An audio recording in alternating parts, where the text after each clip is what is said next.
to start off this call, and I didn't plan to do this, but I wrote a blog this morning, which I've not shared with the world yet. And I think it's so relevant for the work that we are doing here today. And it's a little bit of a fanny wax for me, for you, for us, because it is the truth of who we are. Okay, so I'm going to read it to you. Everything in life is created through faith and belief. Everything.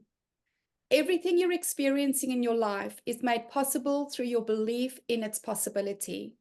The woman you are today is simply the woman you believe yourself to be. The results you create is not done through your actions alone, but through your belief in the outcome of your actions. I really want you to understand the power of your belief, which brings to mind the question, why are we being told it's easier to believe in limitation, in disease, in struggle, in brokenness, than what it is to believe in prosperity and infinite potential, in absolute health and vitality, in ease and flow, in wholeness and oneness? In other words, darling, why are we being told, and more importantly, why the hell would we choose to believe the lies of impotency instead of the truth of our potency? Now, I will give you that for the most part, we're still finding ourselves in environments where unapologetic confidence and power is frowned upon. We're still finding ourselves amongst those who tell us not to be so full of ourselves, to tone it down, to stop being so bloody happy all the time, that we should be relatable in our struggles, that we should be sympathetic to the suffering. And I'm not saying that we don't acknowledge the choice of struggle and suffering, and we can have compassion for it. But do we seriously have to continue to indulge in this shit? And if the idea of your unlimited power offends you, then I invite you to stop listening right now. If the thought of actually embodying the fullness of your genius scares the bejesus out of you, and if the price of losing certain individuals is too much to even contemplate because you would rather pretend to be weak, thereby allowing the spread of mediocrity, than to risk triggering another playing below their potential. And make no mistake, the only time someone is triggered is when the lies they tell themselves come into the frequency of truth. They never read another word I write, because I won't speak into weakness. And I won't tell you that you can't do whatever you want to do. And I won't tell you that you need to learn more steps to be the goddamn woman you were born to be. I will only ever speak into the truth of your unlimited power through belief. And you have free will, my friend. You get to believe, and through that create whatever you choose to believe. This piece is written for the woman ready and willing to stop the pretense and to recalibrate to the magnificent she truly is. If that's you, darling, I invite you to journal some journal prompts, but those are not the journal prompts that we are going to do today. But that blog will be going out. So it is my intention to create a space that is so full of divine love that any and all lies of limitation, of incapacity, of doubt, of fear will be brought to the surface today, unashamed, and instantly transmuted into divine truth of who you are. That is the purpose of this call. So with that, I invite all of you to write in the chat, what is your intentions for today? So just write it in the chat, because the chat will be saved and it will be sent to everybody. What is your intentions for today?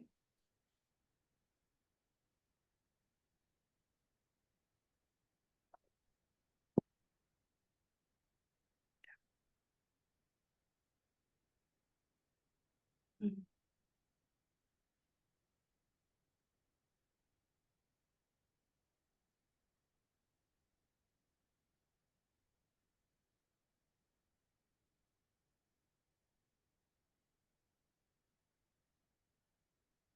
Mm. I would be more specific than that, Catherine. I would say it is my intention to be free of what today?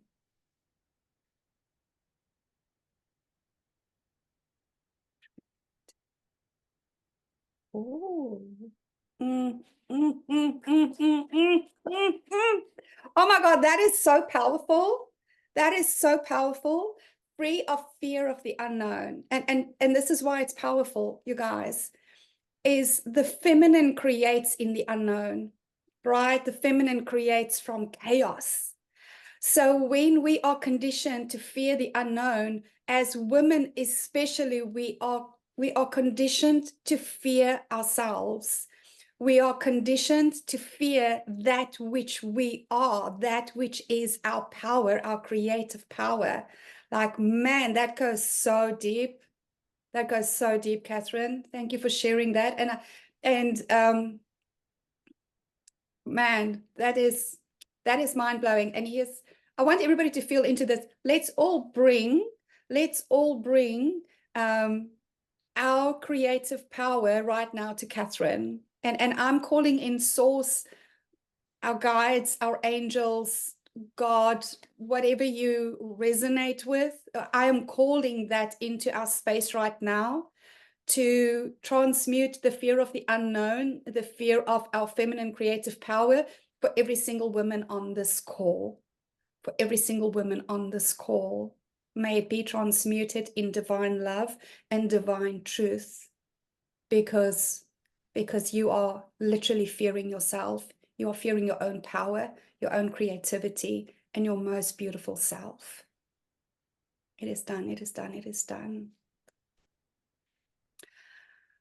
Oh, okay. So let's start with a song. This one we're not going to dance to. We're first going to do some of the heavy work, okay? Because we need to clear some space. So the first song I'm not going to dance to. I'm just going to invite everybody to just close their eyes and to just listen into the song and to just feel the song.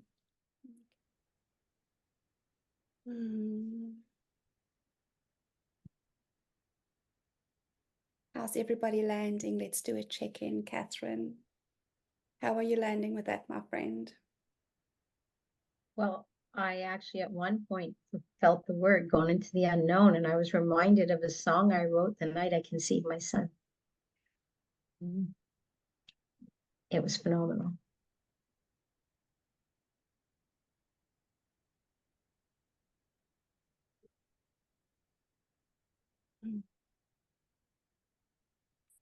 And the unknown is what brings you back home.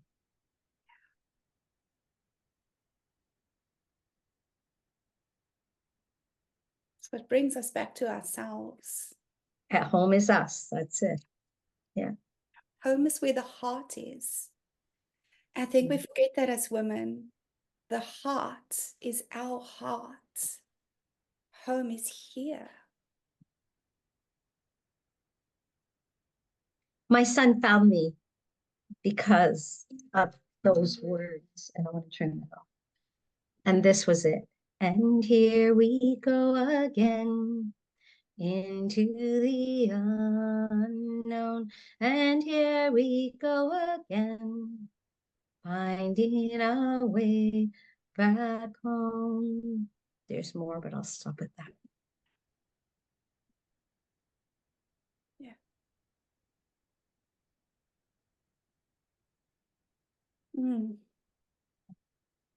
Amy, how are you landing, my friend? Very peaceful experience through that. And Catherine, I would love to hear your song in full entirety at some moment in time, if you would be so kind to share. Sally, darling. I think I also felt the energy when I'm not good with remembering lyrics of anything, but when she went into the quiet space and then all of a sudden, like that, it's time to just open up and embrace. And that's how I was feeling through that. Yeah. When I did my first Ironman, was the first time I swam in the ocean, by the way. Up until then, I couldn't swim in the ocean. I'm terrified of water after near drowning. And even the morning of Ironman, I tried to warm up with the other athletes in the ocean, and I just couldn't, because I just freak out when the water goes over my head. But when that cannon went off and I went into the water, I went in because I knew I was born to be an Ironman, right? You guys have all heard the story. Like when I saw the video, I just knew I was born to be an Ironman. It made no sense whatsoever. Mm. And you storm into the ocean with 1,799 other athletes who are all pumped, and you kind of look at them and you're thinking, what the fuck am I doing here? And they're all running, right? They're so, woo! And I'm walking because I'm thinking I'm walking towards my death today. I'm completely nuts. And so they all swim away and I start swimming and I'm thinking, well, how bad can this really be? Come now, I was born to do this shit. But what the song talks about is when your feet leave the ocean floor and you actually start swimming, it's not flat, even when the water looks flat from the side. There are swells and waves. And every time that there is a swell, which is literally every couple of seconds, you can't see anything but the swell. That's all you can see is water until you get on top of it, and then you can see the horizon again. And so when I started swimming, I lost focus. I couldn't see the buoy that you're supposed to swim towards as the first point. And I got completely off track, completely. And I found one of the lifeguards who was sitting there. And I said to them, I can't see where I'm supposed to go. I need help. And this guy on his surfboard would stay 2 meters ahead of me so I could see him and swim after him so I could finish the course. And I'm sharing this because I get what she's talking about, that when the swell comes and keeping our eyes up. But what nobody ever says to us is, and you get to ask for help from the other humans because they want you to succeed. And as women and as powerful women, I feel this is one of our greatest learnings at this time, because we're still not really willing to ask for help from other humans in a way that's completely unashamed and knowing that they really want us to succeed. They don't care. They don't care what we're afraid of. They don't care that we're afraid. They don't care that we have doubts. They don't care about any of the shit. They just want to do whatever they can to help us to succeed. And so if that's anything that you take from my Ironman story today, please take that. It's not about me actually doing Ironman. It's about I asked for help in my moments of not seeing the horizon anymore.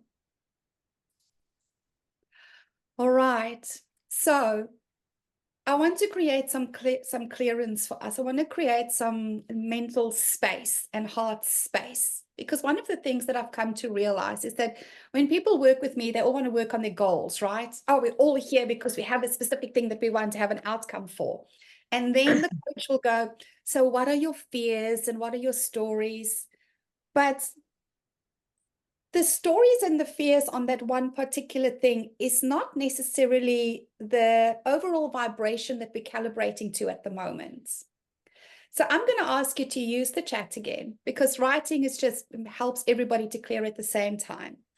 And I want you to write, what are all the little and the big things in life right now that's irritating you, that's bothering you, that's hindering you, that's just kind of like, it could be about your eating, kids, partners, another person that you know, what you're seeing on social media, anything that's irking you in the least, that is affecting your vibration on the inside. I want you to write that down in the chat. Anything.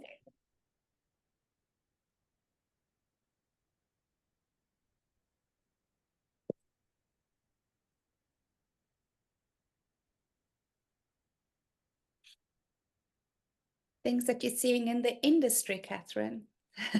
Things that you hear. There you go. Might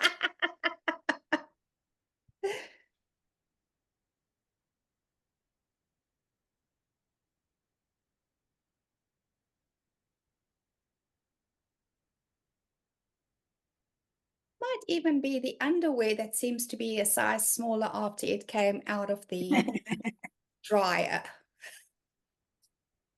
I'm convinced my dryer is shrinking my underwear at the moment.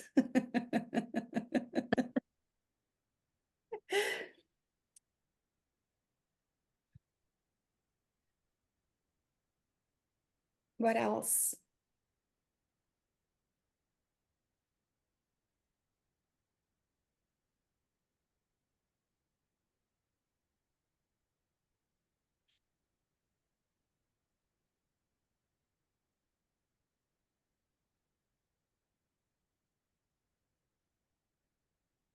Oh, yeah.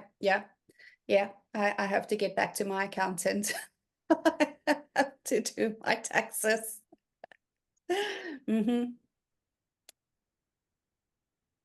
Anything that's on your mind that you have to do, anything that you don't necessarily want to do, anything that is just feeling heavy right now.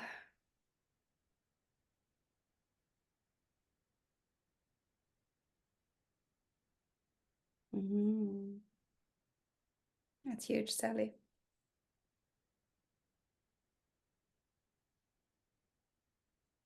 I'm feeling tired, yeah.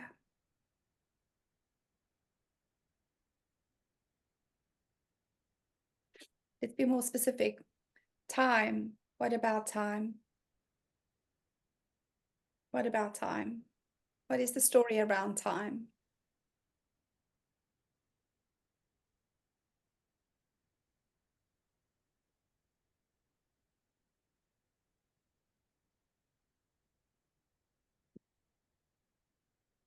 What is the story around feeling tired and still doing calls, Sally?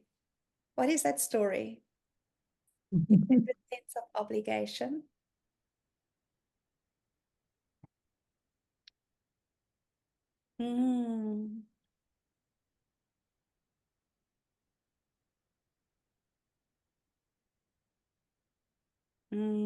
That's huge. Wow. I honor you, Amy, for your truth. Thank you.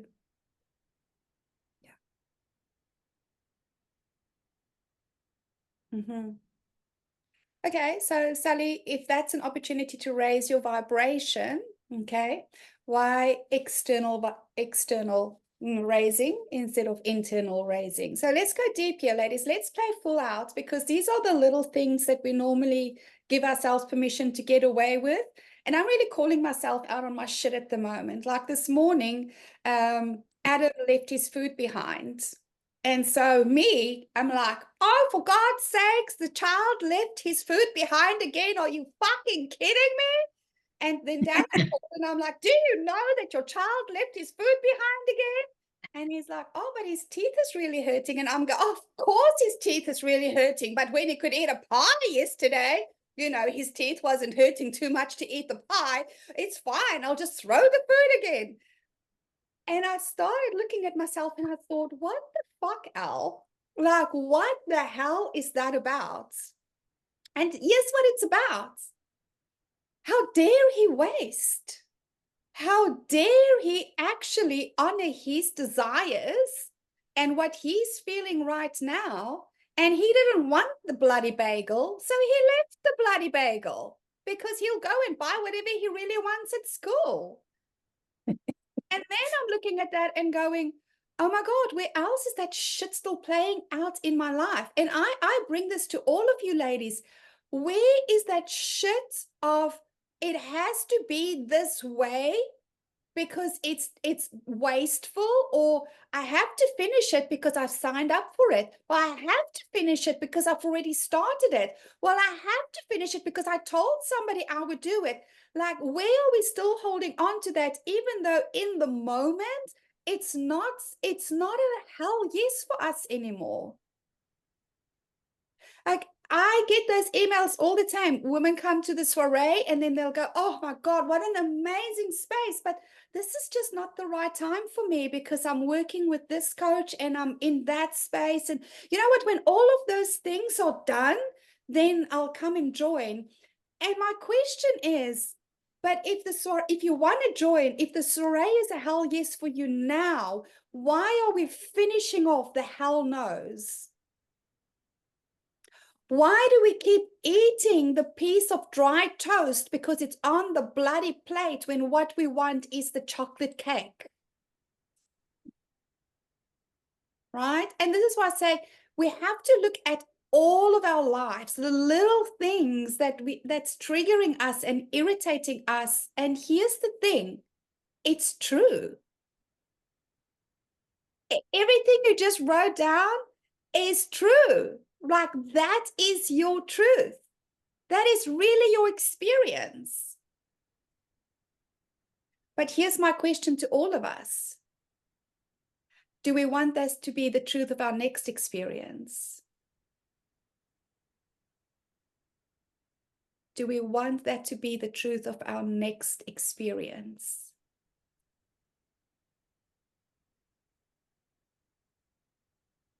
Yeah. So what do you decide now? Like what are you deciding now? So I want you, oh, wait, that's her note taker. We don't want the note taker. We want liar. So where's liar? She must be on her way because the note taker is asking permission to enter. Oh, Here we go. There she is.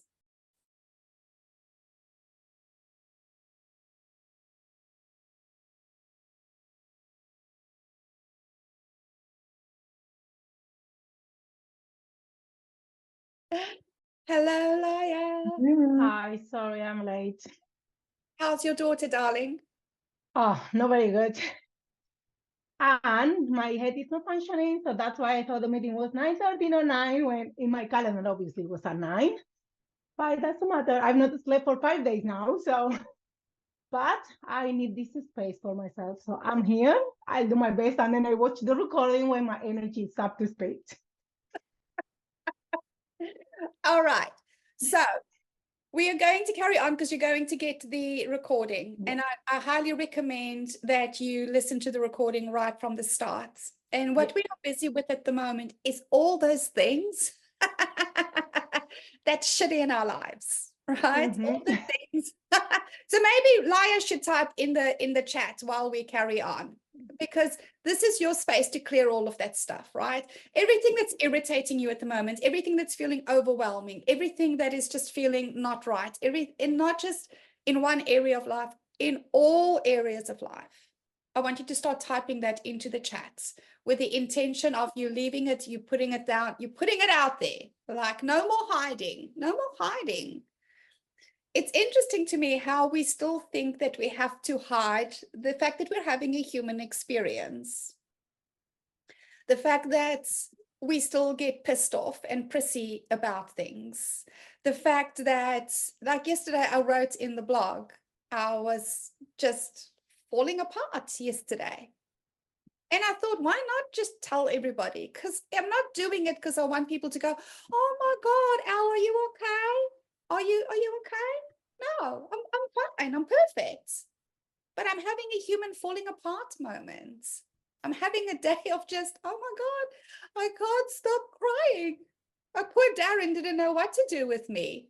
And he phoned me and he goes, are you all better now? And I go, no, I'm still leaking. It's not stopping. The tap's not turned off. And he's like, oh my God. But he got it, right? He got it. I have been holding so much in my body for the last week since the passing of his dad. I've been holding the family upright, everything. I've been there for everybody and the magazine and feeling so much responsibility for this magazine, like so much in my body. And I sat bawling and I just kind of knew I'm making space. I'm making space. I'm making space. But I couldn't make space until I gave myself permission to be raw. to be raw, to be whatever I needed to do, to sob. When last have you ladies sobbed? Like really just sobbed? When last have you screamed? Like really just screamed? When last have you thrown a tantrum like a 2-year-old on the bed? I don't recommend doing it on the floor because it's painful, but on the bed, man, go full out for it. Like when last have you given yourself permission to release the stored energy in your body through whatever needs to be done?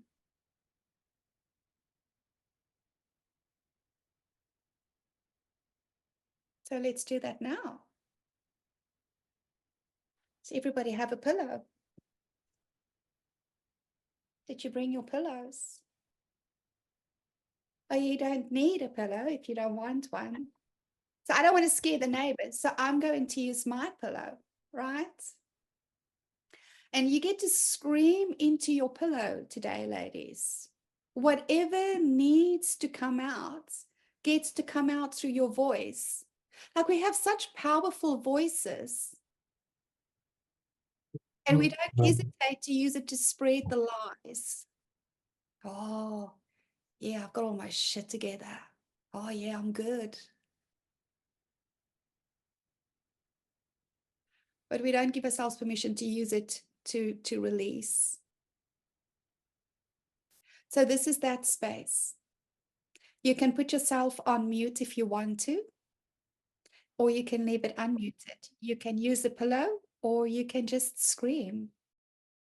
I'm holding space for everybody right now to do what you need to do to release any sorrow, frustration, irritation, everything that needs to come out gets to come out now.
I screamed to my pillow while this was reconnecting, just as you know.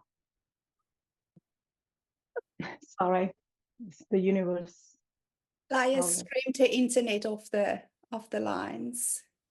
Oh, just it all, it's like one of those days, the universe just. So I just say, oh, while I'm waiting, I'll scream to my pillow. Why now? 1 minute into call, you stop working. That's beautiful. New Zealand fiber, yes. And that's the thing, ladies. Like I so honor Catherine to go, no, I don't need to scream right now. I don't need to scream right now. Right? Because that's what the space is for. The space is for whatever you need to get from the space today. It's not about a herd mentality. It's about where are you today? What do you need to create space for? So having a look in the chat again. So we've identified some of the stories that we are using. And I say stories, I'm going to use stories everywhere today, right? Because that is what a belief is. It's the stories that we tell. And in our telling, it becomes. And when we see it, then we say, but it's true. There's the evidence. And because we then see the evidence, we tell that story again. And then we get on the call with our friends and we tell the story. Oh my God, can you believe what Adam did this morning? Audacity of that child. And in that, all I can get is more evidence of Adam being a spoiled brat, because look at his behavior. So yes, I honor that that is my truth that I am creating right now. My question to myself is, what is the reality I want to create for myself next?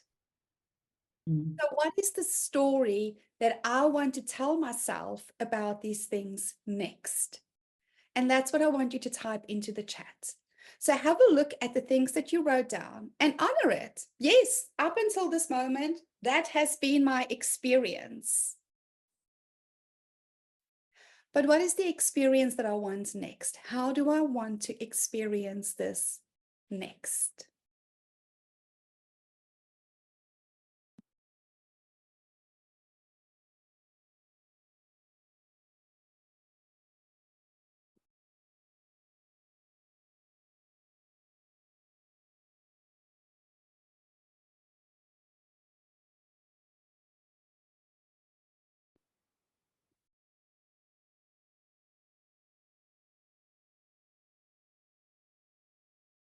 Are we all sharing the chat, or it's just me? Just sorry, Everybody because I could. sharing the chat. Yes.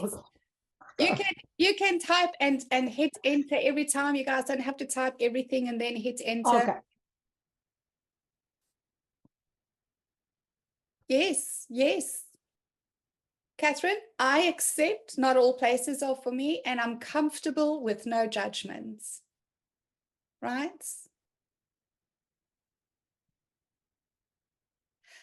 Let's reframe that a little bit, because when we say I accept that not all places are for me, there is an exclusion. I am excluded from that space. But doesn't it feel better to say, I accept that I don't enjoy all places, and I am comfortable with playing in the spaces that are fun for me.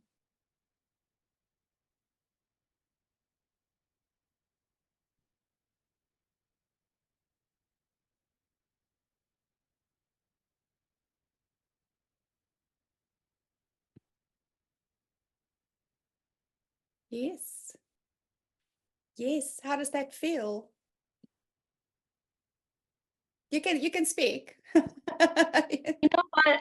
I really appreciate that I can be me, that I don't have to, no, I don't have to scream. If you'd only hear how much I screamed in my 50s, you'd probably know why. Like, I don't have a problem screaming. I don't have a problem crying. Yeah. Well, lately I do, so I'll probably take it that one. But yeah, and you're not saying, oh, what's the problem with her? Right? You're not making your eyes roll. You're not like, can she just play the game? No, I don't want to play that game. I just don't want to play like that. Yeah. So thank you all for allowing me the freedom to be here and comfortable with the way I'm here. And I don't even think it's about allowing you, Catherine. I think it's just about, you know what? This is a space where we all fucking love each other. Like, who needs to allow anybody to do anything? Like, fuck that shit. We just love each other. We love each other. We love the fact that we are women who come here and go, no, I don't feel like doing that. Cool. Fabulous. There's no freaking... But you're not kicking me out because of it. Other places, they would be, oh, you got to get out of this club. You don't fit in. You know? Oh, well, okay. I think that's, and I get that, and I've been in those spaces, right? There's a reason why I only play in my spaces that I have fun in. I'm not a toddler. I'm a grown-ass woman. I don't need to be told how to play. And if you want to hold a sand pit where only one side type of play is allowed, then that's your prerogative. In my sand pit, We get to spit, we get to hug, we get to, dig up our noses if we want to at the moment. Like, why not? Like, we're grown as women. Let's give ourselves permission. Let's allow ourselves, screw everybody else's allowance. Let's allow ourselves to just freaking be us in this moment. Yesterday I was a hot mess. I was just fucking crying. Oh my God. Actually, that was me yesterday. You would hardly have recognized me, right? Not today. Today, I'm like, yeah, baby, let's go. It's go time. I'm ready to go and have fun and play and do this shit. So, yes. Okay. I would like to rewrite my story towards I accept I've been playing it small and I'm moving forward to do big things, create my dreams, and allow abundance, wealth, and prosperity to come all to me. Yes. So like a couple of things. I would like to rewrite my story. Just fucking rewrite the bitch. Right? just don't like to do it. Just fucking rewrite it. And also the acceptance of I've been playing small feels very heavy for me. It feels very self-judgmental. It feels like a comparison. So when we say, I feel like I've been playing small, and I used to say that as well, so I get where it's coming from. And we're all conditioned to say that at the moment, right? We all hear it all the time. Oh my God, you are playing small. I write that shit as well, because we are, but compared to who? And based on what? Like, who says we're playing small? Do they know what's going on in your life? Do they know about your child? Do they know about your husband? Do you know, they know about like the gazillion things that you have going? Who the fuck are somebody to tell you that you're playing small? You are playing at the capacity that you feel you can play at the moment. Why is that not good enough for us, ladies? Why is that not good enough for us? I read this line and I wish that I could remember who wrote it, but it says, when I accept myself just as I am, only then I can change. When I accept myself just as I am, only then can I change. Just as I am good enough. I am showing up to the best of my ability today. I can accept that. And now I also acknowledge that I'm an evolving human being, eternally evolving, and therefore always more to me. There's always more that I can be.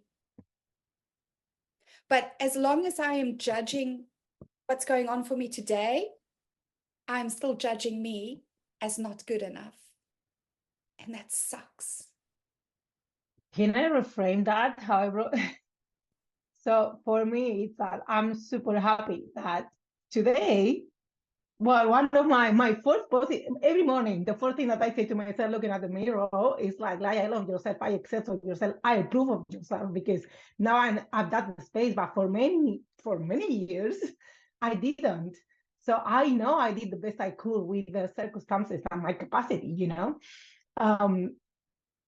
but I also recognize that I've let all those limiting beliefs get on the way, but now I'm aware of it. So now if I have this desire to play so big and to create so big, and then I realize that I'm just putting so much pressure on myself because I want to stop playing it small, and it's kind of finding that balance, you know what I mean? And it's so hard because I don't want to judge myself, and suddenly you recognize some thoughts that they are judging. It's like, stop it, and it's this fight with your ego all the time.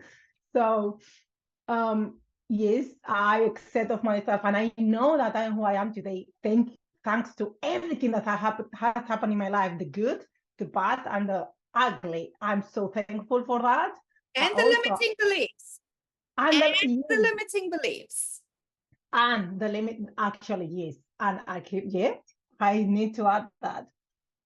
So I just have this urge, like now I feel so connected with this force within me that I don't know what it is. I know everyone is talking about it. I still don't know clearly what it is, but I feel it. I just want to, I don't know. It's like if you just want the Pandora box open and see it. I don't know. Like, it's just a feeling. But yeah, I'm already crying today. Like, I hope you don't mind. I need to let it go. need to let what go? Well, I think that today, specifically this week, I'm so sleep deprived and tired that I just need to let that go and accept that. Like yesterday, well, actually, Sally, I sent an email to Sally, and I had to clear my full calendar for this week and for next week because I just couldn't cope. And only seeing it, everything moved to next week, it was so overwhelming. And then my 3-year-old, she doesn't understand what's happening. And why do I have to feel guilty, you know? So I just feel that I have to be all for everyone. And I just want to let it go. So I'm super proud of myself for just setting boundaries and saying to everyone, hey guys, I can do this. I hope you understand, but let's move it. And I would have not done that in the past or a year ago. Or so I'm super proud, but I'm also super tired. And yeah. Anyway, I just have to cry. Sorry, guys. Well, Don't apologize. sorry, no sorry. It's just I just feel like my head is not clear because I'm tired. And one thing that I've realized, actually, and this group supported my journey around that. I have Sally on my head all the time when she told me that first day you need to give yourself permission, Laia. Always, it's like one step further every time to give myself permission to. I know I am my best when I am rested and when I have energy. So I need to do whatever it takes to keep my energy and to be rested. But I have an early 3 and a 5-year-old that sometimes, you know, things come up and sometimes I can't be rested and I can be at my best thinking or optimal energy. So for me, it's a big step embracing it, because with my daughter yesterday, I just took her to the hospital and said, I don't care, I cancel everything, and embracing just being present there with not hardly checking my phone and just reading books and just, it's hard for me. So for me, it's mixed feelings, you know. I'm loving doing that, but at the same time, it's like I have to fight with the urge of, you should be working, or you should be doing this, or you should be doing, you know what I mean? You should be showing up for everyone, which is not true, because I am showing up for everyone. And I'm still supporting my clients in the capacity that they can, and they are super understanding. So, but yeah, I don't know, I'm just a mess right now. I love your mess. I love your mess. But it feels much better after crying and letting it out. That's why I cried all of yesterday. And then, if you allow me, my husband, what's wrong with me? So my daughter has the flu, and now he starts saying that he has the flu too. I don't feel so good because he had one fucking sleepless night, because last night, no, the previous night, none of us slept. None of us, because my youngest was waking up every 40 minutes to an hour. She woke up my oldest. He had to go to so one night that he didn't sleep. I've not been sleeping since Friday. One night that he didn't sleep, and the following day, I think I got the flu. I'm sick too. What is fucking wrong with him? You know what I mean? I'm sorry. I have to let it out, and hopefully he doesn't listen to me. That what's fucking wrong? He's been working. I've been leaving him the space to work. I didn't ask him to reschedule anything. I only asked him for today 2 hours, and then I mess up the time. But it doesn't matter. My brain is not functioning. I forgive myself. I only asked him for these fucking 2 hours this week. I told him the only thing I want, it's the meeting on Wednesday, because I need the space for myself. And still he has this face that, how hard is life? I am tired. I'm sick. I just want to hit him. Hit your pillow. Hit your pillow. I'm not Oh, hit your Jay. pillow. Hit your Go pillow. out to that. Go What out to to do? your What garage to set. do? No, I'm going to go and punch my punching Your bag. punching bag. My punching bag. But unless you want to bring it here, I would hit that pillow if I was you and get it out. Yeah, because I can go now. I'll bring it. It's super heavy, but seriously, I just want to punch it. I used Oh to my do, God. but there's a reason I kickboxed myself out of depression within 2 weeks. I went from suicidal depression. Oh, thank you. Well, there we go. All right then. So in 2 weeks, I went from being on antidepressants, going to therapy because I was diagnosed with suicidal depression, to going, Lord, fuck this shit. You show me another way. And I have no idea, Catherine. When my energy peaks in certain things, ask Amy, certain things happen on my Zoom. I don't, there's nothing I'm doing. Nothing I'm doing. I was just the universe celebrating with me. Sometimes it's fireworks, sometimes it's Mm. balloons, Thumbs sometimes up it's can do art, things. sometimes it's a Like it's thumbs up. bizarre. It's bizarre. So I said, show me another way. And it took me to kickboxing dojo. I've never done kickboxing, never even crossed my mind. Within 2 weeks, no depression, nothing, because I let it all out on that bag, bitch. Like I kickboxed, like no, there was no tomorrow. And I allowed myself to see whoever I was frustrated with on the bag, and I would punch the bag, right? Because I don't want to harm the person, but there was so much frustration, anger, resentment built up inside of it. It had to start going somewhere because I was making myself really, really sick. And I remember my ex-husband, I asked him one day to hold the bag for me because, you know, when you punch and kick it too hard, it's like swinging all over the place. Yeah. And he held the bag for me and he looked at me and he stepped away. And he said, I will never again hold this bag for you because I cannot stand the sight of your face when you are doing this. I have never seen anybody so angry and I can't see you this way. And he never again held the bag for me, because he couldn't witness me in my fury. He couldn't witness me in my fury, but it's what I needed. And so I gave myself permission to do that. Isn't it interesting how we don't give ourselves permission, ladies? For the longest time, we don't give ourselves permission to be the angry woman. We don't give ourselves permission to be the vengeful woman, the jealous woman, the frustrated woman. Oh my God, I have to have all my shit together. Look at me. I'm a professional businesswoman. I'm an expert in what I do. Of course, I have a glorious life. And well done to those women on Instagram, Facebook, and wherever else that show up and they're just perfectly groomed every single day and they're just having the most magical life. Like, really, I praise them, sister. Like, you go, girl. No, seriously, I'm serious. I'm so happy for them that they get to make that their experience. I looked like a fucking hippopotamus when I was pregnant. I was hideous. I ate 80 chocolate brownies every sitting that I sat down with chocolate brownies. I ballooned. I sweated. I was nauseous. I couldn't afford nice pregnancy clothes, so I just bought used size clothes with elastic bands on. Like, it was horrendous, right? And then I had kids, and then I had depression, and I was a mess. It's okay. That's the experience I created for myself.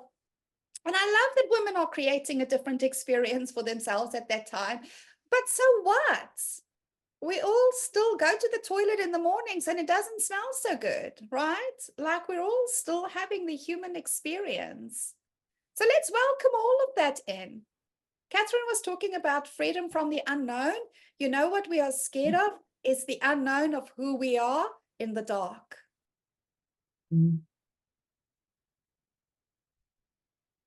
When there is nobody around to see us, including ourselves, when we do not sit in the lights and we meet ourselves in the dark, all of us, the good, the bad, and the ugly, we are scared of that because we think she's going to take over. But she's not, because it's not who we inherently are. We inherently are love. We are all good-hearted women. It's why we congregate. Because we want to do good shit in this world. We want to create a beautiful legacy for everybody who comes after us. Otherwise, you wouldn't be in my space. Why are you laughing, Catherine? As other people say it, you mean it. It's not the first time I've heard it, but it's the first time I believe it. Yeah. So, yeah. People want that and they'll say it and they're working at it, but it takes a lot. It takes that breakdown that you lived. It takes the tears that Leia's sharing. It takes the, oh, I don't have to yell, because if you would have heard, like, you fucking asshole, like, I can't take it. Like, like at the loudest of voice. I remember my son saying, Mommy, don't yell. No, this is life. I love you. I love your father. I'm not okay. I'm pissed off. And he says, I'm so afraid you're going to be divorced. This isn't the place I'll divorce. This is okay.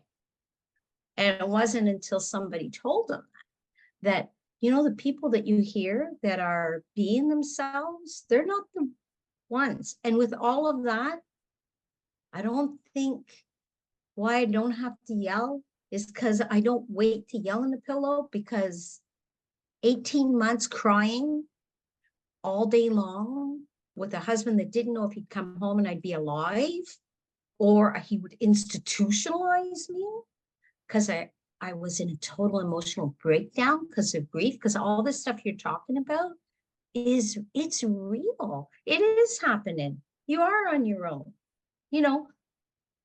Men don't think like women. Women don't think like men. They're not. They think they're helping you and they're not helping you.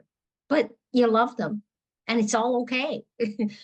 So when that emotional breakdown, I made a promise to myself.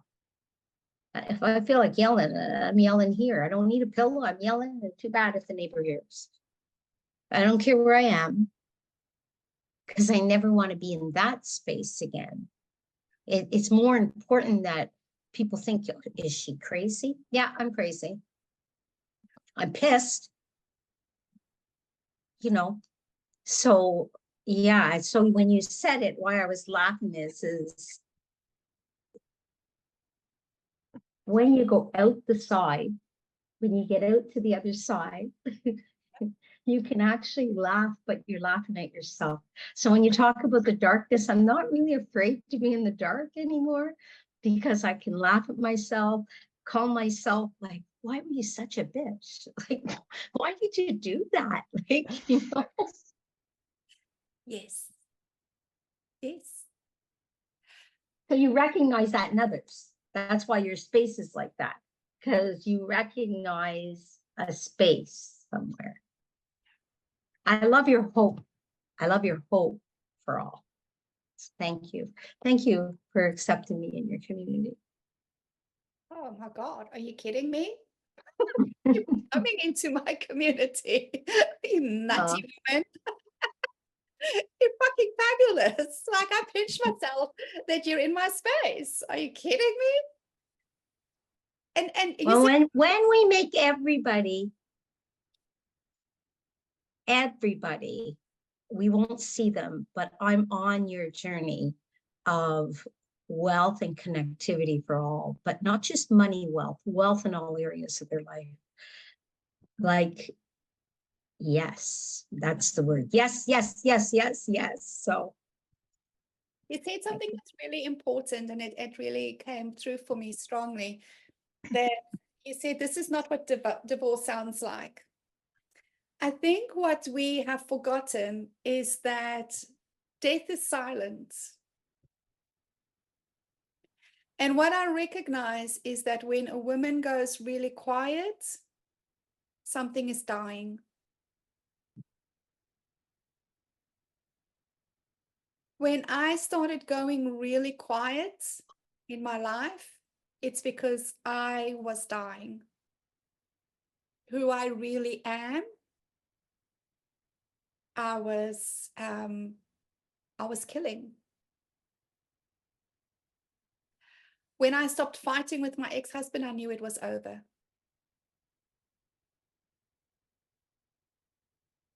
When a woman becomes quiet, she's busy killing something. Well, I feel very good that when I told my husband last night, that's why I hate this relationship sometimes. And I left, still yelling at him. Because honestly, I believe that like sometimes when I just don't want, it's not I'm becoming quiet. I just don't want to fight it anymore. And when you don't want to fight it anymore, You've given up it's on it. because, yeah, and they just think so differently. But he's, I get upset and he's like, I don't want to keep talking like that. Like, no, no, that's not how it works. You do the shitty part and then you don't let me take it out. You know what I mean?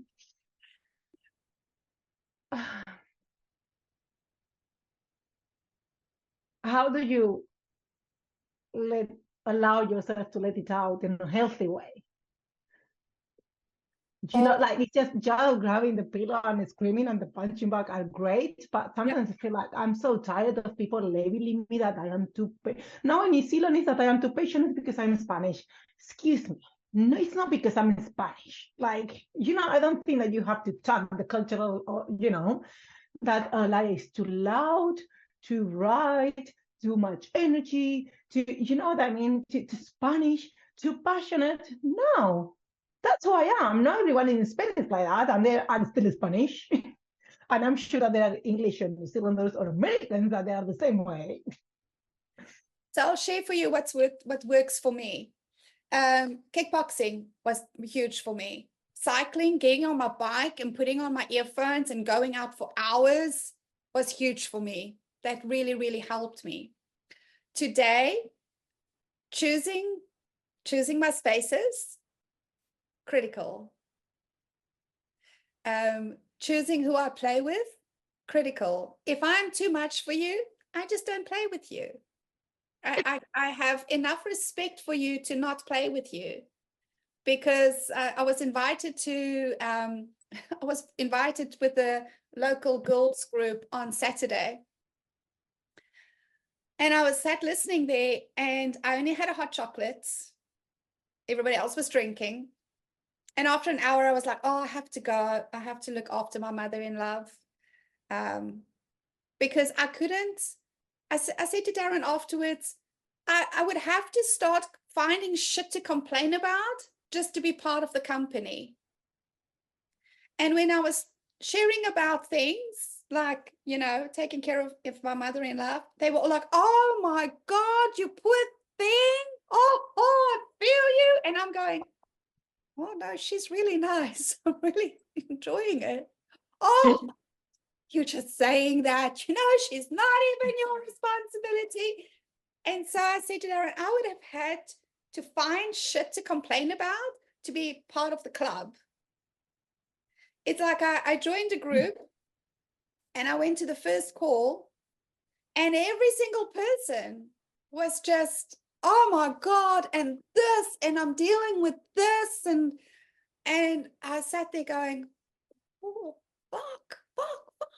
What can I say? I'm going to be in the hospital. Jesus. Right?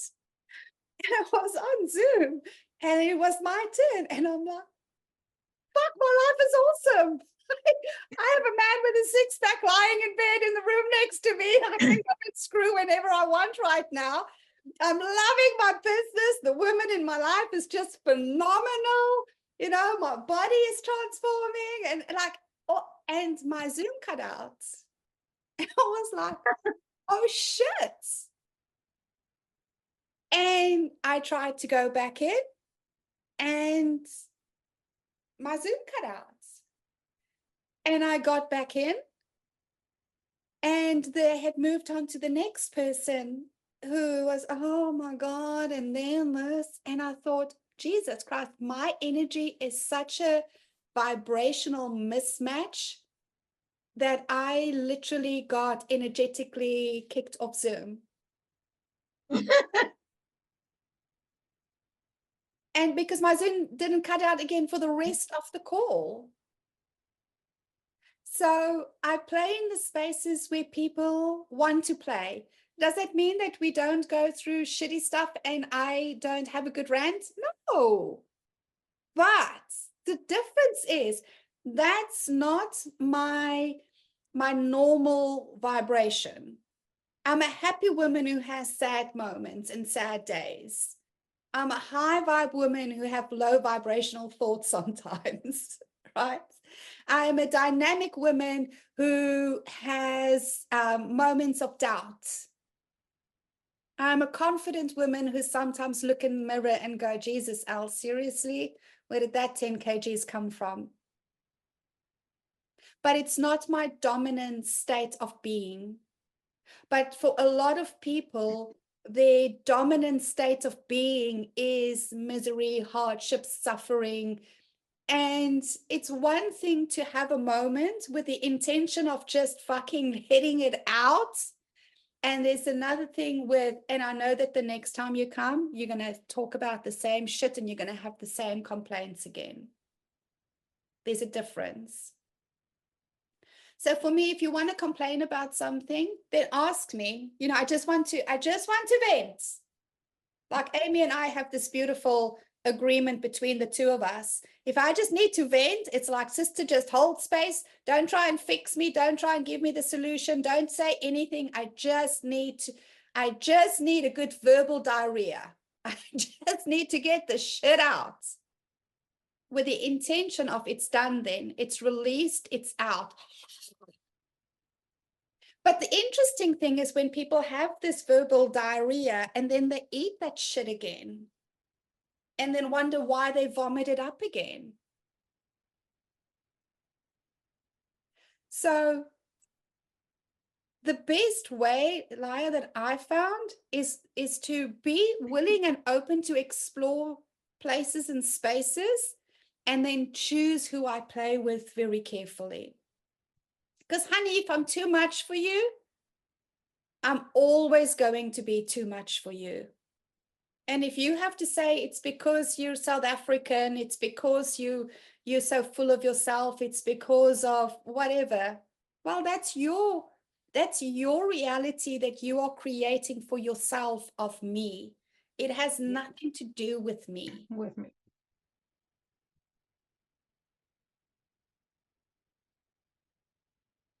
Yes, perception.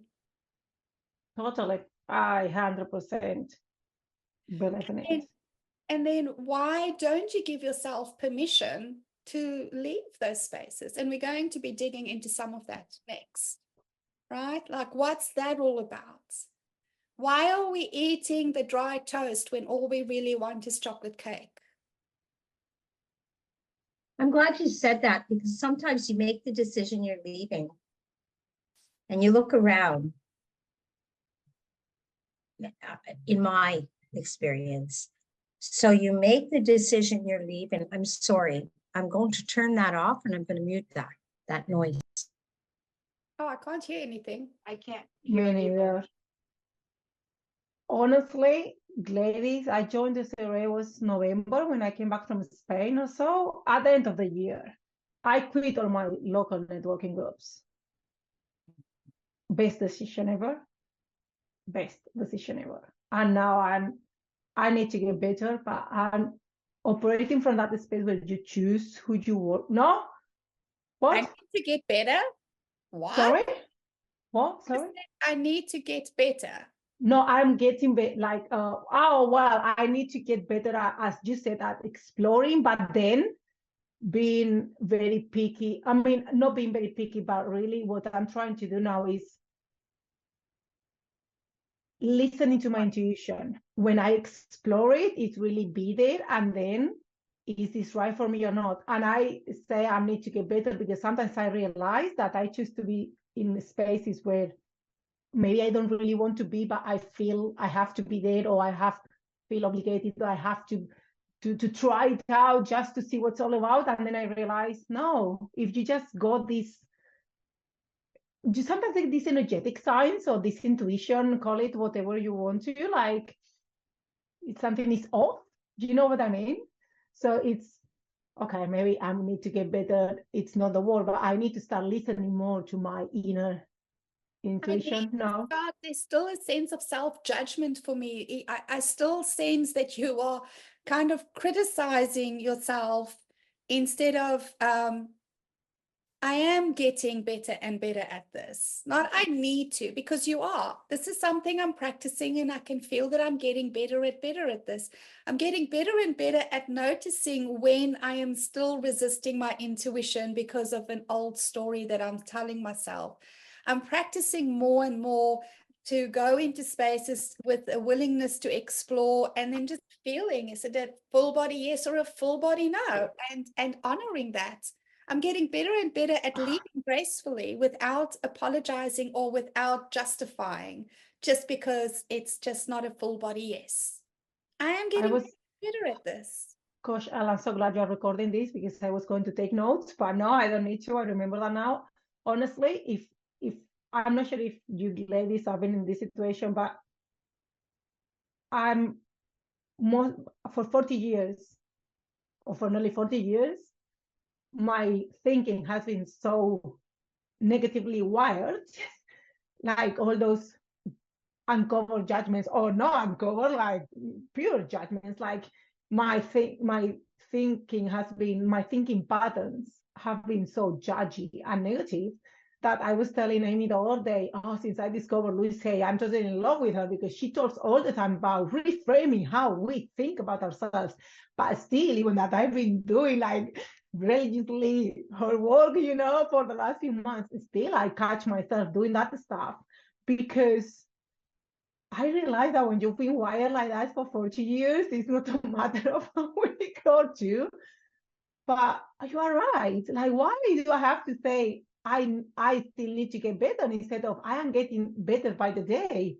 I'm working towards it, and I'm getting better and better. But instead, I go back to my old pattern. So it's like, how this happened to you, ladies? That you've been always wired ready for you. I'm just calling it. So this is the pattern I see in all women. If I say to all of you, oh my God, I really need to get better at this, most women will go, yeah, sister, yes. You need to get better at this. You have had your come to Jesus moment. You have admitted your weakness to us. We are here to support you. I that shit.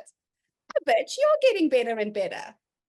But if you say, and maybe there is no better or worse. Exactly. I'm just practicing. There just is. It just is. One of the things that I'm doing with ladies who leave the soiree is when they say, I'm happy to get on a call and explain to you why. I go, no, it's good. Because if it's no longer a full body yes for you, it's a full body no. You do not have to explain to me why it's no longer a fit for you. You don't have to explain to me what's going on in your life. Like, it's no, exit with grace. See, but women want to explain. They want others to understand, instead of just feeling so confident in their, I've had enough of this. Next, please.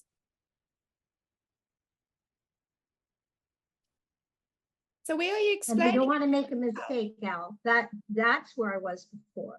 Like, how did I get here? Like, you were trying to help by joining that, but how did I get here? So it's about, oh yeah, I'm going to try that. Or I'm going to be there, and then I'll make a decision, and I'm comfortable with my decision. And it won't always be perfect, but that's okay, because I'm not always perfect. So I'm going to come in, or I'm not going to be there. It's all cool. But you know what? To live in the I am, not to learn to live in the, like, I'm tired today, period. You know what? I had a friend die yesterday.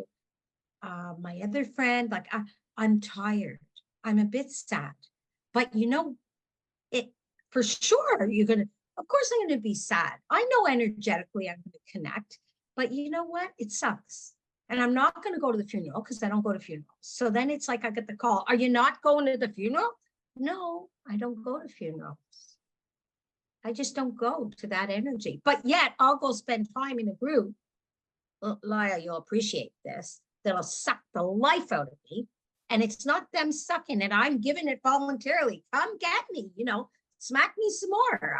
I'm ready for this. I'm ready for this crappy place where there are people that think they learned something expert. Well, thank God I took karate. It never became more than a white belt, only to know that you only begin to really do something. You're only starting. The mastery starts at a very high level. It's after you've done the Iron Man. It's not while you practice for the Iron Man. That's when you're the Iron Man. All the others trying to be the Iron Man, congratulations, but you're not mastering it. But after you master it, doesn't mean you'll master the next one. You're just learning now. So I feel like I'm just learning, and where I'm being is I am. And if I'm going in where people want to tell me, so these groups that I go into, I really don't want to be so wrong that I would have ever been in the room. That's the biggest thing. My ego's surely in the way, for sure. Gotta be. That's powerful. That's powerful. I don't want to leave because that means I've been wrong. Except the experience got you to where the place is now wrong for you moving forward. See, for me, I listen to experts, the title experts. And I get it. We're all told in marketing right now that we have to market ourselves as an expert in something. Because God, there's so many people out there doing it that you have to stand out as the expert, as the thought leader. The true masters in this world are the humble, eternal students. Because they know that whatever they've mastered is the step for the next space to learn from. Then they never see themselves as masters or gurus because they are not here for the accolades of what it is to be a master or a guru. They are here because they're curious and they want the fullest life experience for themselves. And they happily share with others what they've learned along the way. But dear God, don't call me a master, don't call me an expert, because I'm only sharing. I am still focused here, guys, on what's next. I'm humble because, oh my God, there's so much more for me to learn and experience in this life. See, but then we kind of get to the space of going, oh, but then who will listen to me? And that's where we get to choose who we play with. Do we want to play with the people who needs the expert, the master, the guru? And if that's who you want to play with, there's no judgment against that either, right? But what I have found is the women in my space are the women who just want to be real and go, guys, fuck, I've just figured this out, but shit, man, now I'm here. Like now I'm woohoo, something else to get my teeth into. So we're all equal. I really wish that people would eliminate the line, you are ahead of me, from their vocabulary. I don't even know where that shit started. Why? Are you walking in my bones? Like, are we walking the same journey? It's like, aren't you just walking your own journey? Right? Nobody is ahead of you. Nobody is ahead of you. We're all on a level playing field. We're all on planet Earth. But we're all having different experiences. And so if we could just let go of that shit and just share our experiences with other people so they can go, yeah, there's some similarities over there. What if I just nibbled on that a little bit and put that onto my plate as seasoning and then see what that tastes like and what my experience is like then? I like it. Yum. Give me some more chili, baby. Oh, no, I don't like that. Cool. I just let it. It's just not for me. Right? How much freer is that as a life experience, and how much more fun is that for all of us? And then we get to take all this pressure off ourselves. Oh my God, I have to do this better. Better than what? Better than who? You're doing it fucking perfectly right now. But we get to experiment I kicked Darren out of the kitchen last night. I'm like, oh my God, it's just a kitchen. Nobody is going to die. It's so tense in the kitchen. And I look at him and I go, you do the craziest ass shit out there that scares Jesus.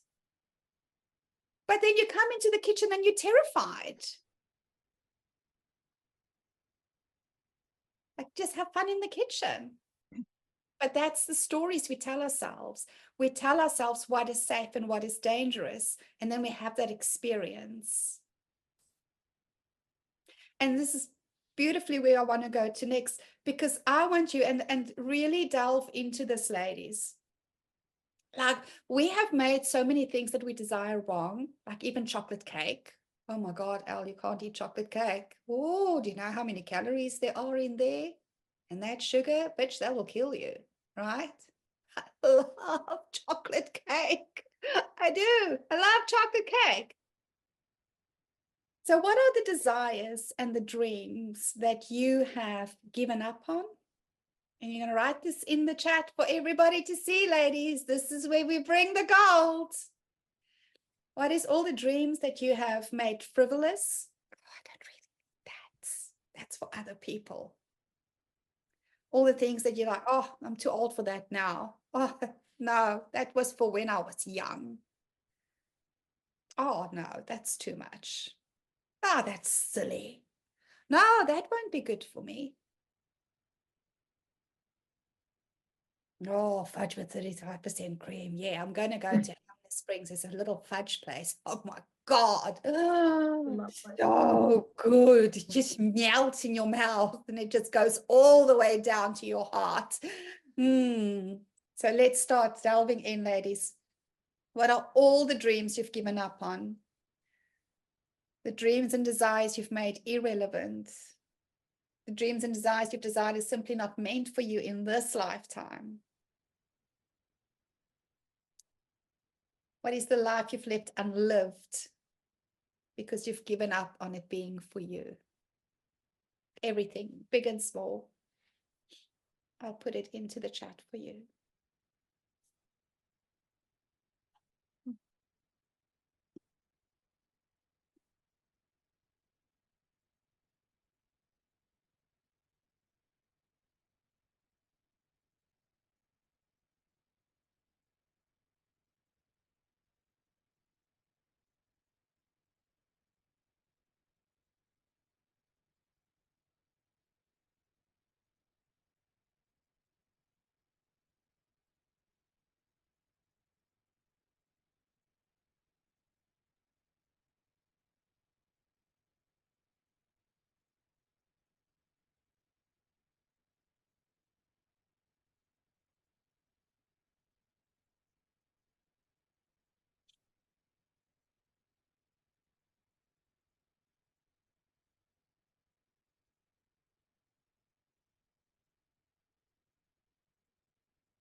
Put a few of them there. More to come. Keep writing.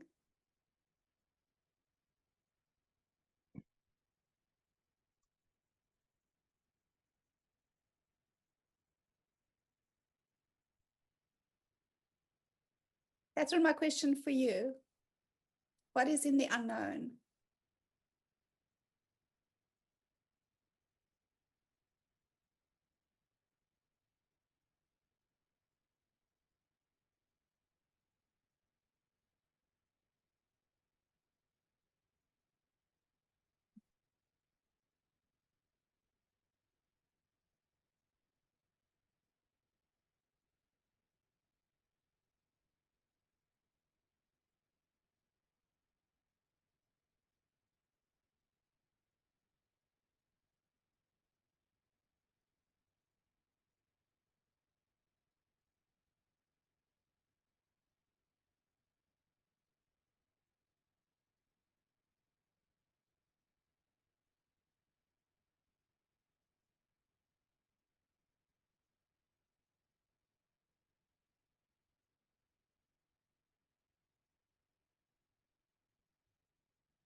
Mhm.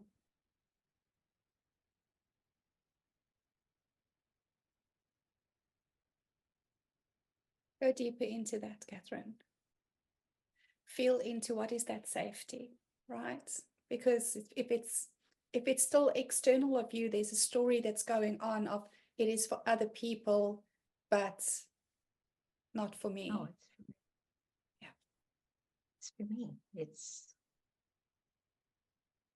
I grew up where I had no fear in dark corners. I went through dark lanes in poor neighborhoods where there were murderers and everything. I had no fear. Never had fear. I wouldn't walk there now. Having my son made me realize safety. I never worried about safety. But when I had to say, ooh, that area of town, I know what goes on there. Like when I go to New York, I wish I could walk anywhere. I wish I didn't have to worry that that's not a safe neighborhood. Because I was raised in the not safe neighborhood. So I don't know that I want to change it. That's the thing.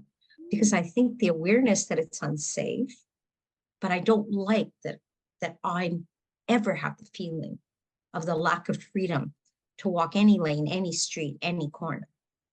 It's a reality that maybe I just don't like the reality. Mm-hmm. I mean, I got out of there. I was safe, little scars that I had to deal with and mentally, but I know better. And it's experience gives you knowledge, gives you, like, I like the line, don't tell me because I may just believe you. And I don't want, like, don't tell me I can't get top of the building signage with 3% of the building. Don't tell me, I may believe you. I got top of the building signage. As long as you don't know. I told the doctor, if you ever find anything serious with me, please don't tell me, because my mind will believe you. I will actually die from what you tell me. So please don't tell me. I'll not feel well, I'll cure myself. Don't tell me. That's ridiculous. Yeah. Knowledge is not, knowledge is power, they say.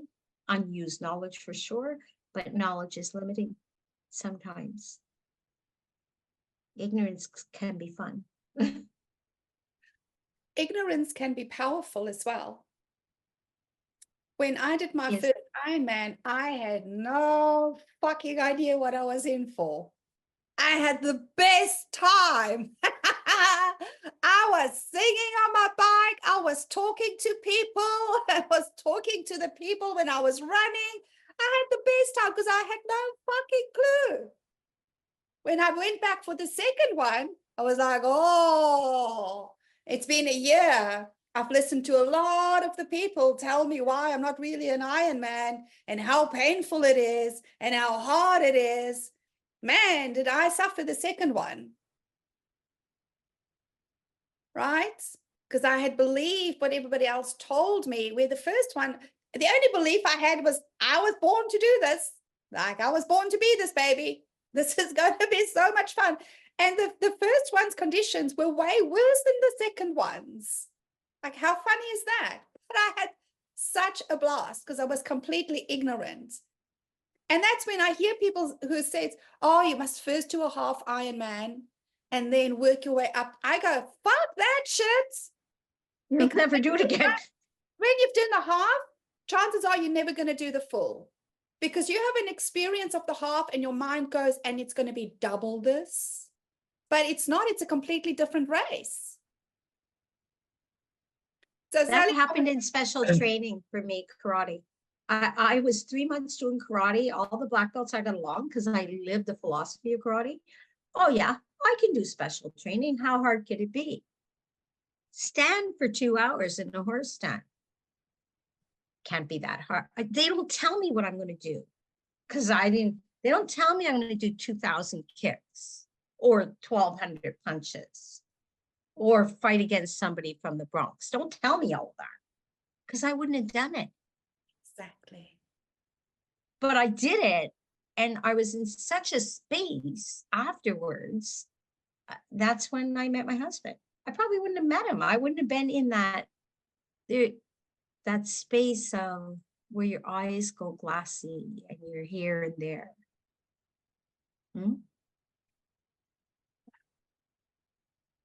Interesting Knowledge. thing about knowledge is it's an opportunity to create the next evidence. Most people use the knowledge and create the next evidence to validate the knowledge they've just been given. But we have the opportunity to create the evidence that the knowledge is false, that there is a different option. And this is in everything, ladies. Everything is an opportunity to create the next evidence. And that's why I keep asking, do I want to create more evidence of this? So whatever is bugging me, and I'm human, sometimes it takes me months to get to that point of asking myself, okay, Al, you've been creating evidence for this for a long time. I get it. It's real. Is this the evidence that you want to create next? But here's the thing, and this is why expertise is tripping people up. Because when you proclaim yourself as an expert in something, you have to continue to create evidence for your expertise. Otherwise, you're a fraud. But what if you have outgrown that evidence and you are ready to create a new experience for yourself? But God forbid, I should tell people, I don't set goals anymore. Like I was the goal lady. I was the fear maven until I wasn't. I was like, hey, if you still want to set goals, go for it. It doesn't light my ass on fire anymore. I have created a new way for me, which is calibration to identity. And not one-dimensional identity either, an all-dimensional identity. It's more fun for me. But now I'm sitting in the space of, well, what do I call myself? Because a coach sets goals, right? If I don't set goals with my clients, I'm like, who are you?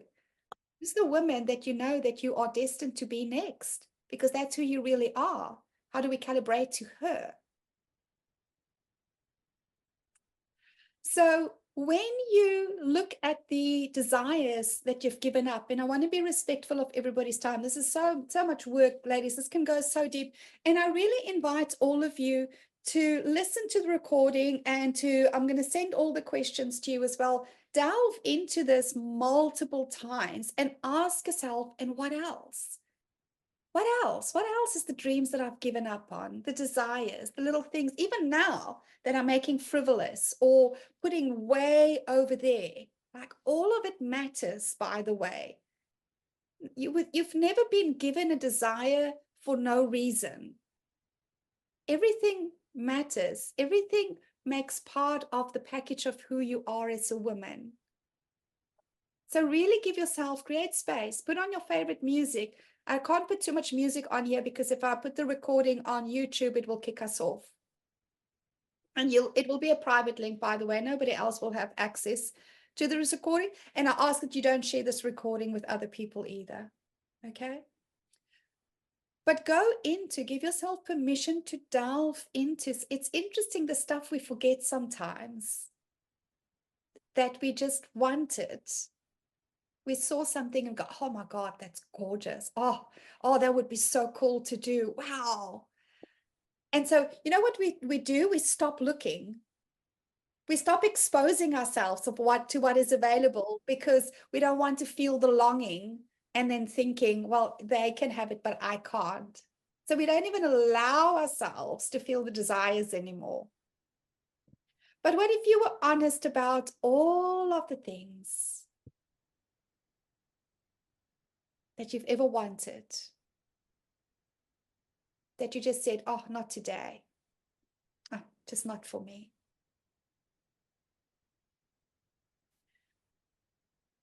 Wow.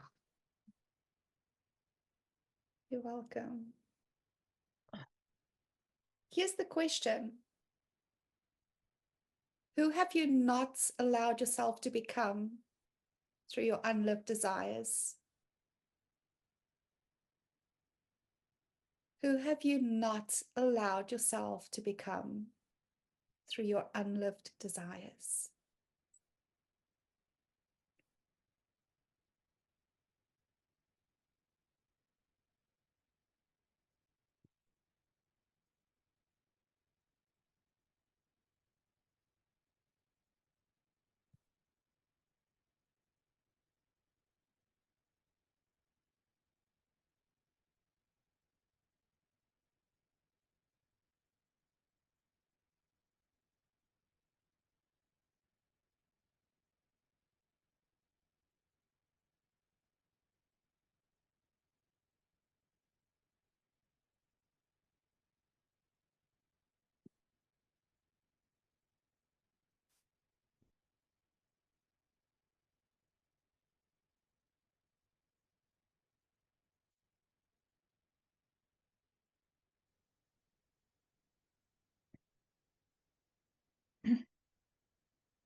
So this is going to be powerful for you, Sally. So you've just told me who you've let yourself become, but you've not told me who you've not allowed yourself to become. Mm.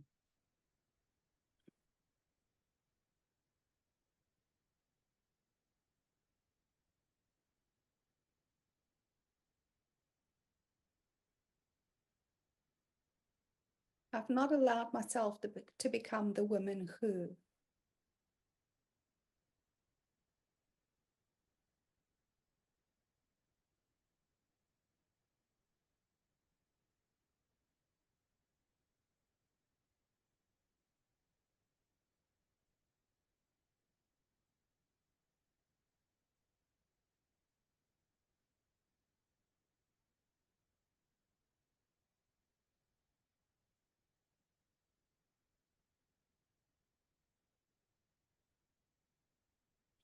Go deeper, Amy. I've not allowed myself to become the celebrity that I know I am truly here to be. I have not allowed myself to become the woman who walks into every single space and be the creative force that I know myself to be. I've not allowed myself to become the woman who really appreciates the finer things in life and who just indulges in it unapologetically. I've not allowed myself to become the woman who has the creative endeavors in so many categories and who brings joy to so many lives through all of them. Who have you not allowed yourself to become?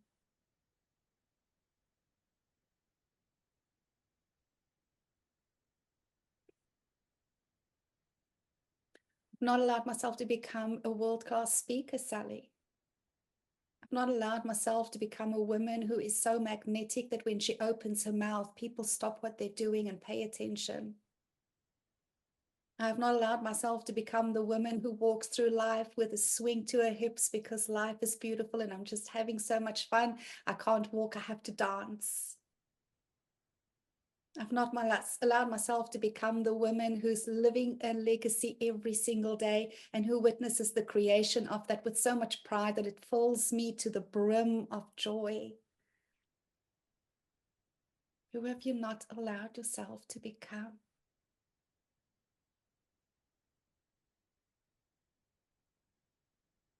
Not allowed myself to become the woman who lives carefree with lightness in her step. The woman who just wakes up in the morning and she knows everything is taken care of. The woman who knows that everything is working out for her. The woman knows that the universe has her back. The woman who knows that everything that she is doing is coming from love because she is love. The woman who gets to be abundance and to see abundance and create abundance because abundance is the very nature of her being. Who have you not allowed yourself to become?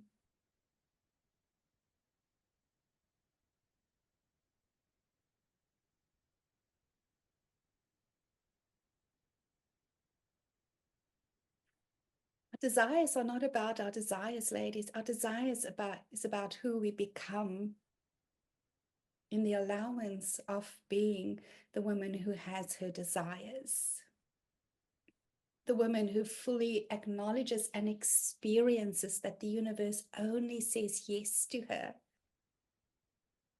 But the kick in the crotch is the universe also says yes when we say I'm the woman with limitation. I am the woman who gets judged.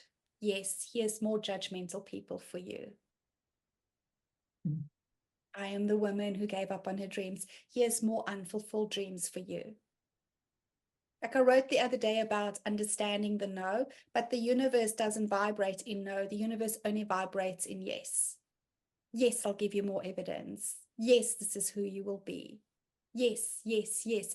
But inside of you, there is a different vibration, because every time that you have a desire, your true self becomes the woman who's living, creating, allowing, experiencing that desire.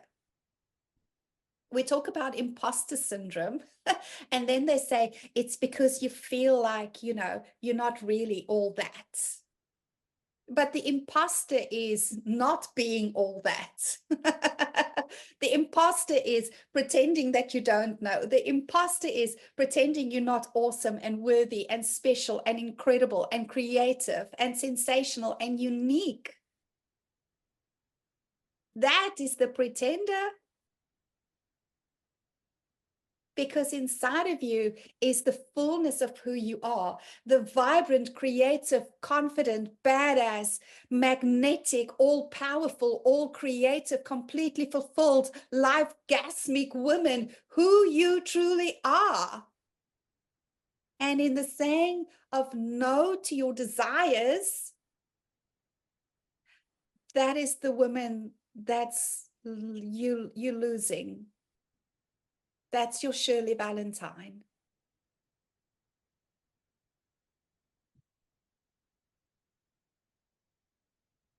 That's your Shirley Valentine. Yeah, right? Fuck, what a good movie. Every woman should watch Shirley Valentine. I can't tell you how many times I've watched it, and it still hits me every time. Every time. Because we get so lost in the life crappy, oh my God, I just need to get through this day stuff. But we lose who we truly are through our choices of not allowing our desires. And that is a choice, right? That is a choice. Every time that we say, no, I don't need that. God, I'm really guilty of this. By the way, this is my biggest journey at the moment, is allowing myself to receive from a man who just wants to give me everything that I desire. And then I go, oh, no, Shakai, I don't need that. I need that. Oh, don't give me more money. Oh my God, I have so much money in my wallet. I don't know what to do with it. Don't give me more. And the universe is going, what the fuck? Take it, bitch. Go buy something. Create more economy. Right. Be the How woman do- who says, How do you do that, Elle? Because I'm currently working on that as well, to receiving, like, comfortably receiving, saying full yes. How do you work on that when How you've do I- been conditioned to, like, when you have not been able to receive for well, first of all, most of I the have time? a lot of compassion with myself and an incredible sense of humor, right? So I observe myself with a sense of humor and go, oh, why did I just say that? Why did I just do that? I don't judge it anymore. I don't go, oh my God, seriously, again? Which is what I used to do, by the way. Now I just go, oh, there you go, Al. Just playing out an old paradigm again. Just playing out an old conditioned response. And then I go back and go, it's okay, honey. I'll take it now. My man must think I've got like split personality. So I go, oh, okay, I'll take it now. Thank you. Thanks. But then I'll have the conversation with him and I'll say to him, this is really uncomfortable for me because I'm not used to people just giving me money for no reason. I'm not used to it. I'm not used to people just coming and here's $1,000. Why? For what? Just for you. Oh, what do I have to do for it? Nothing. Oh, what do you want me to buy with it? Whatever you want. Buy, don't buy.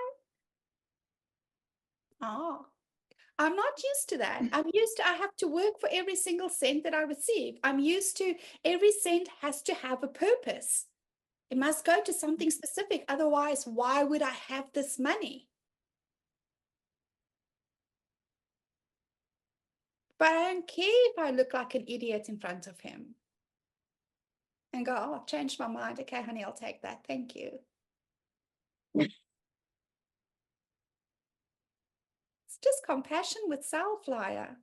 If I'm going to hold myself up to the idea that I have to switch like this every single time and just get this shit right now, I'll never get it. I'll never switch because my identity is the woman who never gets it right. The woman who has to keep doing it better. The woman who has to keep trying better. You can do better than this. Come on, Al. Then that's my identity. I am that woman.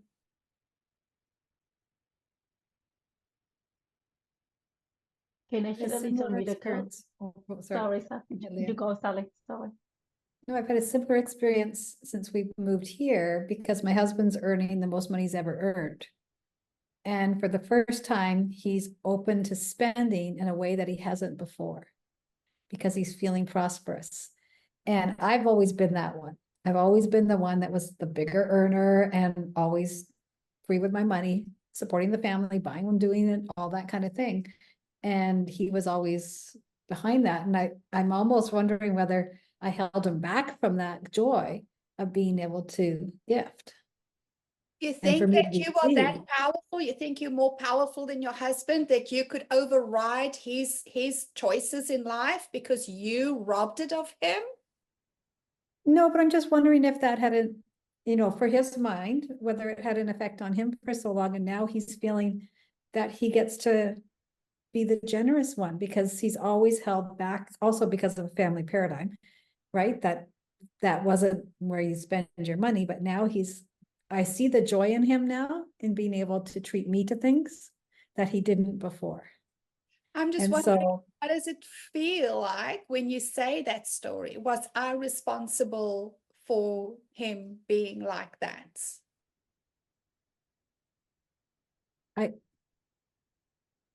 how does it feel when I say that? It just feels like I wonder if I wasn't seeing a bigger picture. Does it matter? It doesn't matter, but I just made, as you're talking about it today, it just brought that forward to me because I saw how much, like on the weekend, we went out shopping and it was just like he was buying whatever I wanted. And I'm like, okay, well, maybe I shouldn't get this. No, just get it. And he was willing to do that for me out of his heart and that generosity. And it felt really good. And I've seen him doing it a number of times since we've moved here. And I think he's also appreciative of the fact that I'm here with him and he just wants to share the goodness that's come into our life with me. And, in the past, I've always been that person because I earned way more than he did. And so he was more like paying the bills and I was helping pay the bills, but I was doing all the fluff, right? All the fun stuff. And so now I think it's nice to be able to, maybe this opportunity right now where I am, is to allow him to feel that joy of being able to contribute in a way that he hasn't before and to feel the joy of supporting me in a way or giving to me. It's really a gift. It's like a gift he's giving me out of his generosity and seeing how that's making him feel. I love that. And the reason I'm challenging you on this is because there's another pattern here, right? There's two patterns. One is we take responsibility for other people's patterns. That's one of the patterns that women play out specifically.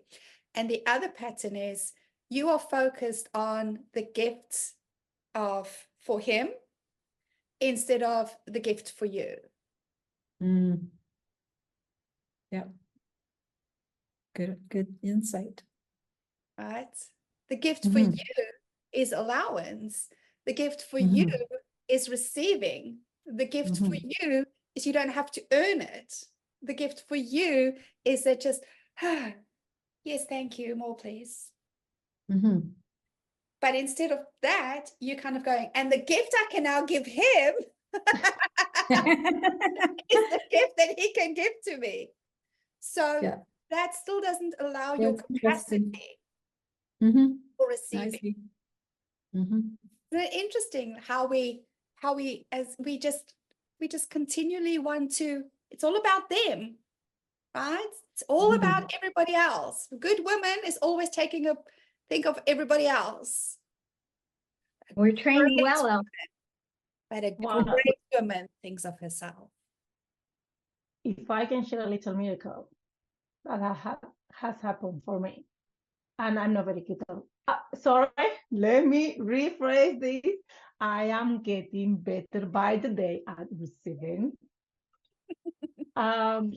One of my dreams was to be able to travel every year to Spain and Argentina. That I put in there. I'm from Spain. My husband is from Argentina. I would like to visit my family every year, and it's kind of, I can give it up on it after last year financial crisis and going on this year.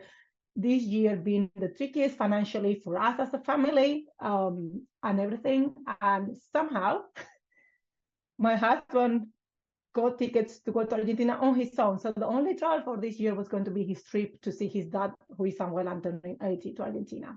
Sadly, there is a promotion and he gets, through his business, he gets tickets for all of us to go with him. And then my mom calls me and tells me, can I go to Argentina to visit you guys? Because I want to really see the girls. And I say, yeah, sure, no worries. A few days later, she calls me again and tells me, I had a great idea, Laya. So tell me, do you remember how I told you that I will pay for the tickets, the girls' tickets when you came home next time? Yes, I do. I decided that instead of going to Argentina, why don't I give you the money that I was going to spend in Argentina, flights and accommodation for you to come to Spain? So I pay for your tickets, the girls' tickets, and my trip to Argentina for you, and you all come to Spain. You can see the whole family, the girls can connect with everyone for Christmas. So now I'm seeing myself that I'm going to Argentina in October, and I might go home to see my family for Christmas. Sorry, I'm super family oriented, and I really struggle not having my mom and my sister and my nephews close by. And still, I was like, how can I accept all the money from a woman that earns nearly the minimum salary, there? And but she's gifting that to me. I've not asked for it. I'm not abusing anyone. It's like that's a miracle, because for me it's super important that my girls understand where they come from, both our countries and our family. And I'm not able to generate a lot of abundance and wealth through my business right now, but I am attracting it otherwise. I just have to unlock it to let it flow. Mhm. And those are little miracles and signs that the universe says yes to you and puts there. So that's why I'm asking, how can I do it to allow it more, because sometimes I feel the resistance and I just want to flow with it. By not cock blocking the universe with the idea that you have a business. And it's a powerful thing, right? We conditioned that our money should come through our profession, especially as businesswomen. So we say, I want all this money because I want to do this, this, and this. And then we go, hustle, hustle, hustle, hustle, hustle, because the money's going to come through the business. But the money doesn't come through the business, right? There is money, and the money comes through other people from the universe, from source, from God, from whatever you resonate with. But through other humans for you to use. We're all just circulating money because you use that money and you go and give it to another human. So why do we have this idea that that human has to be through the business? The universe will find a way to get the money into the bank account for you, but we need to stop saying, but universe, I'm too shy to receive it in, because if it comes through the business, I earned it.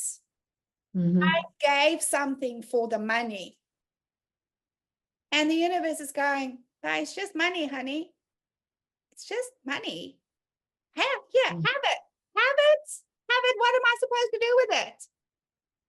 It's there for you to enjoy. It's there for you to create experiences. It's there for you to have the best bloody life experience that you can have, because when we become more of who we really are. We become more of who we really are. I don't think that God, source, whatever the word is that resonates with you, is kind of sitting there, oh my God, I'm getting to have all this amazing expansion, evolution, delicious experiences. Oh, look at the little humans. Oh, they're not. They're suffering. Make them suffer more so I can evolve more. I don't think that's what God does, because I believe God is love. I believe the universe is pure love. I think, this is my belief, the universe is going, yes, Al, oh my God, yes, have it, baby, have another piece of chocolate cake. It's not going to go to your thighs, just have it. I will just poop it right out of your system, but you get to enjoy it, luxuriate in the day, have fun, write, have conversations, love people, just have all the goodness. Yes. But we're told that we have to suffer for good to come from that. You have to have pain for gain. You have to live in your uncomfort zone. Why? What says who? What if we can have gain for gain? What if gain comes from pleasure? Babies are made through orgasms, through pleasure, right? Mhm. Why do we feel like we have to make babies through misery and pain and saying no to ourselves and struggle? Like, let's rewrite those stories, ladies. Mhm.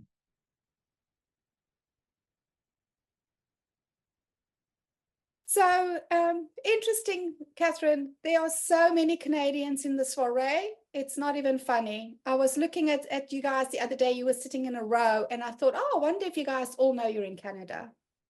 Our We're family 20 lives minutes like apart where we 10, live. 15 minutes. Yeah, 10, 15 minutes. Yeah.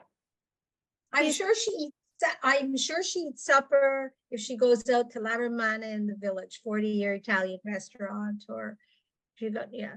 We've only been My here son- for a month, but we've lived here for Oh, a month. We've just been at Airbnb, but we have been to the little pub that's there. Ye Old Orchard Pub. Yeah, we've been there a couple times. You guys are close. Okay. We are so close, so I got a new friend. We're gonna meet up. I live on the water, like at the sail club, right in front of the sail club. Oh, nice. Perfect. Okay, so it's been 2 hours. Can you believe it? And there's so much more I want to do with you. But I also am respectful of the fact that we have a baby who's sick and a mama who's tired, and that we all have other commitments. So here's what I'm going to do. I am going to send out an email to everybody. So we have the WhatsApp group that I've created for us, because it doesn't finish here today, ladies. My intention was that every woman who said yes to this opportunity would receive a different level of support from me within that confine. So you have the soiree and you have the story time in the soiree. I want to support you in becoming the woman that you truly are. And so that conversation is for a deeper conversation than what's happening within the soiree, specifically with the women that you know yourself to be and how we support you in that. So as you get ahas, as you do this work again, and I'm going to give you more prompts to go and work on, right? Because we want to understand what are those desires that's ready to come into your being next. Who are you really? And in that space, we will speak into the woman that you truly are. It will be a space of infinity and unlimited potential, because I truly believe that's who you are. And how do we support you in holding that calibration? The vivacious, fun, deeply connected, fulfilled, magnetic, all-powerful, vivacious, sensational, just juicy with anticipation and desire and lust and all those good things, women. That's where those conversations get to take place for you. So I'm going to go around the room, and I want to just touch base on where you are landing now and what you received from today and what it is that you are wanting next. And Catherine, I'm going to start with you. Acceptance. If there's one word, acceptance. I don't have a problem with a lot of this stuff because I paid the price and I'm 65. And I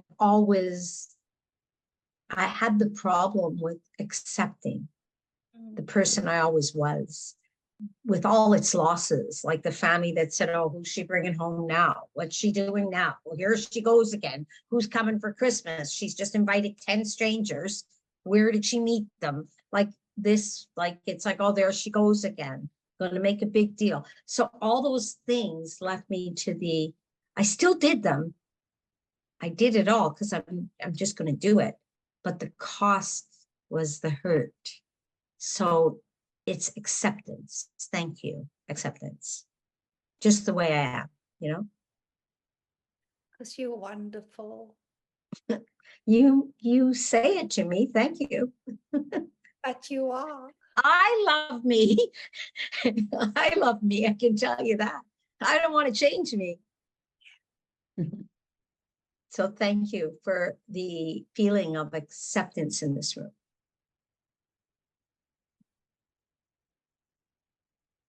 I love you, my friend. Love you too. I really do. Sally. One word. No, it doesn't have to be one word. No, Where are I you- said one word. Okay, it just came with one word. I thought, oh, what's the one word I want to have? Where are you landing?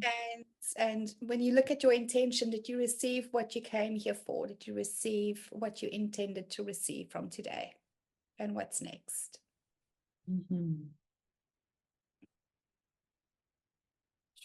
I'd have to go back and look at what my intention was, but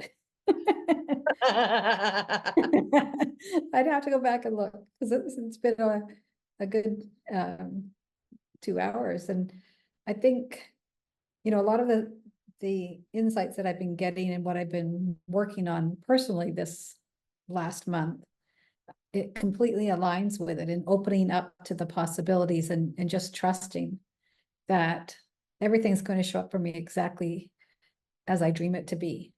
And that's opening up so many doors and so many opportunities for me that I've been sitting with for, like, one of them for over 4 years, and all of a sudden, boom, popping in.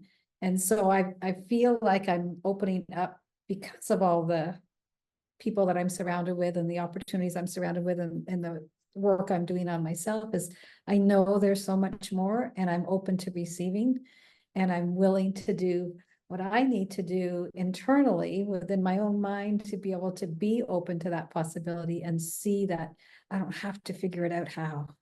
That's the biggest thing for me, is I don't have to know the how. I just know that I have to be ready to receive whatever I'm looking for. And for me, that's a big part of it, because I'm releasing a lot of old barriers. And today was another way to sort of just see where I'm still holding on, but also where I'm willing to travel to get to where I want to be, and to open up that, you know, when you were saying we get to be this luscious, amazing, joyful, eating the chocolate cake type people, you know, how many times do we question those kinds of things, like, oh, I shouldn't do that, and especially around our spouse, because you know, my butt's a bit bigger than it should be, and in their opinion, or whatever, right? I don't have to be a model. I'm 64. Catherine. Right? So it's just looking at life and saying, hey, I'm gonna enjoy every moment of it. And I think this is what we need to, well, I need to really embrace, is just life is for me to make the most of it. And to be open to the joy that I get to create and accept. I am willing to be the woman I really am. Mm-hmm. Right? It's not about I have to go and do the work on my mindset in order for me to. No. Even that, ladies, is still coming at it from an old paradigm of doing instead of being. And I listen to women talk about being, and when they talk about being, they talk about sitting and doing nothing. That's not the being that I refer to. Being is the woman that you truly are. None of us are the women who wants to just lie on the couch all day and eat chocolate bonbons. Yes, we want that sometimes when we're exhausted, but that's not really who we are. So if you gave yourself permission to be the woman that you truly are, Sally, all of those things would just be part of your experience. Right? So when we start talking about I have to go and work on my mind and I have to do this and I have to do that, it is still, we are still being the woman who has to work on her mind instead of I am the woman who is magnetic. I am the woman who's saying yes to opportunities. I am the woman who is open to experiencing delight. I just am that woman. I don't have to do jack shit to be that woman. I just am that woman because I really am that woman. Do you feel the difference?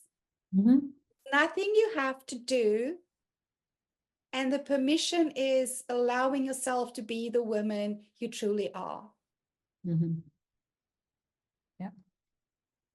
But it Thank sounds you. a little audacious when we say that in spaces, right? When we go and people say, oh, you have to do this. And what archetype are you? And what is the this? And you kind of go, I'm not a fucking archetype. I'm just Al. I am just the woman that I choose to be. Oh, really? Yeah. And I choose to be her intentionally. I live more intentionally than I used to. I'm aware of my choices and my decisions and my stories. I still tell crappy stories sometimes, guys. I still make decisions and choices that I go afterwards. Oh, that was an interesting choice to make, Al, but I made it, right? Because I'm ever evolving. I'm ever more aware. But I am done thinking that I have to fix myself or I have to do another thing in order for me to just be who I actually really am. It's that acceptance that Catherine was talking about.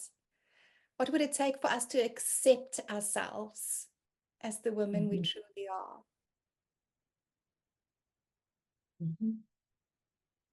Powerful. Amy. I think you just said it, and I think it's really Catherine's word of allowance, and more of an allowance in like I know who I am unapologetically. It's more of the believing and the embracing of that, and this was the reminder that I am. So thank you all. And Laia, your daughter is freaking adorable. Thank you. She can't hear you because I have my headphones, but as you are all nodding her head, she starts nodding her head too. Sorry for this unexpected guest, but you know, when they are sick, they only want mommy, and it breaks my heart when she was just screaming. It's beautiful that we get to hold space for the women that you truly are and have your daughter included in this. We talk about legacy. We talk about what we want to leave behind. But your legacy is right there on your lap, my darling. And this moment is your legacy with her. Why do we feel we have to apologize for including Dynasty into our living legacy? This is allowing her to see what it's like to be unapologetic. Amongst a group of powerful women. Totally. And honestly, like, I didn't exactly know how the session was going to be today. Look, Elle, you have all these things. Anyway, the only intention that I had today, leading toward the call this week, was I need the space. Whatever it brings, but I need the space for me this week, especially if it was just how the timing, and then all the questions and all this room for introspection and really digging deep to, I think, allowance and acceptance. Catherine, you make it easy for all of us, because there are two words that I think we all need more of: fully accepting who we are, where we are right now, and being, and allowing what's to come. And I think it's important digging deeper and having you all challenging our thought patterns and how we frame things, so we can authentically be us, free of judgment and free of, I'm talking about for myself because I know how judge I can be, And for me, it's super important that my girls, they grow up with different patterns, or just with a different overview of how the world works. Not how the world works. I don't know how to explain that, but I just want them to grow with this freedom in their thinking. And maybe if they can avoid some of the things that I had to go through, and I know they have their own journey. They chose me as their mom for a reason, and they have their own journey to live and grow from, and grow through it, and to learn. But if I can put this seed in them that they are perfect as they are, and they can do whatever they want to do in this world, I don't know. I as you said, this is my legacy, and they are the two people that I live for today. And sometimes it's very scary, but they teach you what unconditional love is. I never thought, like, you have a partner and you think you love them unconditionally, and your mom and your dad, and then you have kids and you learn that unconditional love is just different towards your kids. Every love can be unconditional towards someone, but with your kids, but it's super scary as well, So yeah, that's my intake for me. But thank you guys, for everyone, for the space today, to hold me with my crying, my wanting to punch my husband, and everything that is going on. Thank you. Honey, there's nothing that you're going through that I'll speak for myself, I have not gone through before. So yeah, it's part of the human experience. It truly is. Like, we're all connected. We're all one. Like, we're all connected. We're all one. Is she a fashion designer? Not yet. Well, she is. She's not a practicing one. Let's reframe that. Not yet. No. We got to get on a call then. Whoever is in that, we got to get on a call. You're just not. And meanwhile, imagine, Leah, imagine you being your daughter, being in this room. And how often is she in this room? Like, it's not I think I've seen her before. You brought her in. So imagine raising your daughter with the freedom that she could be in a room. And even if she doesn't understand, she hears. So her subconscious, her mind is working. We feed our minds well enough with the negativity. She's being fed with magic. And you're bringing magic to her. And I had the mom that raised me with anything is possible. A few smacks in the head when I wasn't following the rules of anything is possible. But, like when I would want to tell her it wasn't, she would fix that.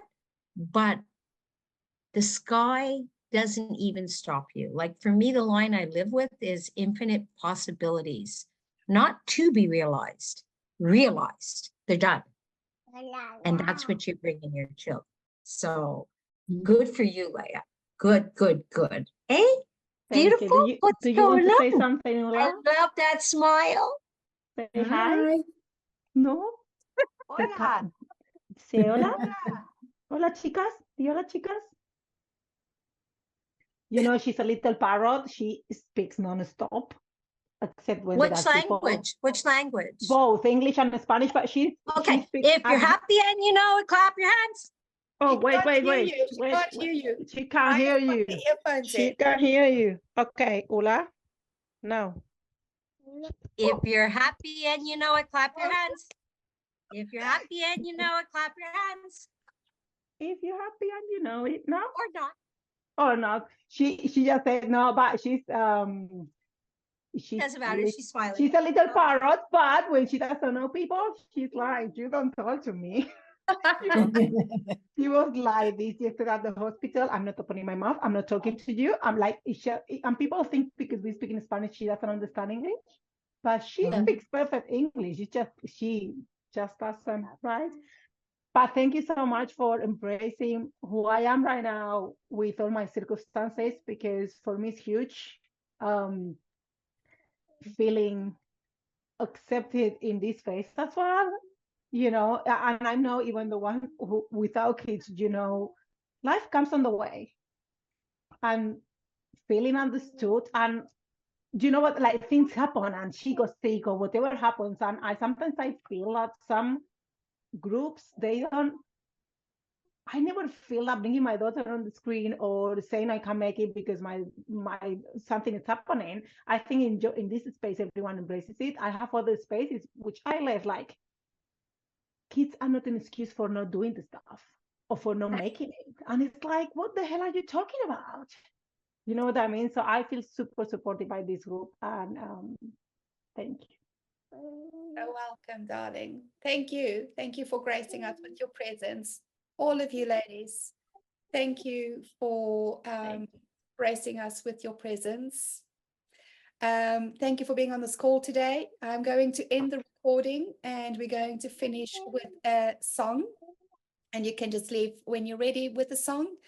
And the journey is only starting, right? Our journey together is only starting. I love you all so much.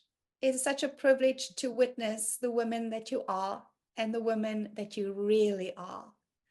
And I am looking forward to collapsing the gap between who you are and who you really are, because you're freaking amazing. I love you all. So I'm going to